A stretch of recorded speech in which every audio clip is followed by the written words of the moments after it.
இன்னைக்கு என் ஃப்ரெண்ட் என் வீட்டுக்கு வந்து இந்த எலுமிச்சையை என் கையில் கொடுத்தான். எனக்கு யாரோ செய்வினை வச்சுட்டாங்க, எனக்கு நிம்மதியே இல்லை, தூக்கமே வர மாட்டேங்கி, இதை பார்த்ததுலேருந்து எங்கள் வீட்டில் ஒரே பிரச்சனை, என்ன பண்ணுறது அப்படின்னு கேட்டான். நான் இதை பார்த்துட்டு அவன் கையில் கொடுத்துட்டு சொன்னேன், பேசாமல் இதை கழுவிட்டு ஜூஸ் போட்டு குடிடா, அடிக்கிற வெயிலுக்கு உடம்புக்கு நல்லது அப்படின்னு. என் ஃப்ரெண்டை போலவே நம்மள சிலரும் மந்திரம், மாந்திரீகம், பில்லி சூனியம், பேய், பிசாசுன்னு பயந்துக்கிட்டு இருக்கிறோம்.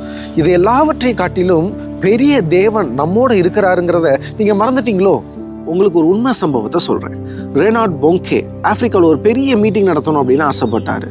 அப்போது அதற்கான விளம்பரமான உடனே ஒரு மந்திரவாதி வந்து சொன்னால், இவர் எப்படி இந்த மீட்டிங் நடத்துகிறாருன்னு பார்ப்போம், இவருக்கு எதிராக நான் மந்திரம் செய்கிறேன், இவர் உயிரோடு எப்படி இருக்காருன்னு நான் பார்க்குறேன் அப்படின்னு சொல்லி சொன்னான். அந்த மீட்டிங்கும் நடந்துச்சு. அந்த மீட்டிங் நாளில் ரெனார்ட் பொங்கே ஸ்டேஜில் ஏறி பிரசங்கமும் பண்ணார். அப்போ அந்த மந்திரவாதி அவருக்கு என்ன ஆகும்னு பார்க்கறதுக்காக அங்கே வந்திருந்தான். அப்போ என்ன நடந்ததுன்னா, ரெனார்ட் பொங்கே வல்லமையா இயேசுவினுடைய அபிஷேகத்தில் பிரசங்கம் பண்ணிட்டு இருக்கும் போது இந்த கூட்டத்தில் இருந்த மந்திரவாதிக்கு கை கால்லாம் உதறி அந்த இடத்துலயே விழுந்து போனான். அப்போ அவனை ஸ்டேஜுக்கு சிலர் தூக்கிட்டு வந்தாங்க. அப்போ அவன் ஸ்டேஜில் சொன்னது என்ன தெரியுமா?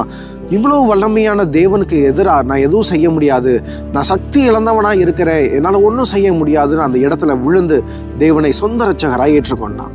இந்த வீடியோவை பார்த்துட்டு இருக்க நீங்கள் கூட என் குடும்பமும் பில்லி சூனியம் மாந்திரிகத்தினால தான் கஷ்டப்பட்டுட்டு இருக்குன்னு நினைக்கலாம். ஒரு வசனம் சொல்கிறேன் கேளுங்க.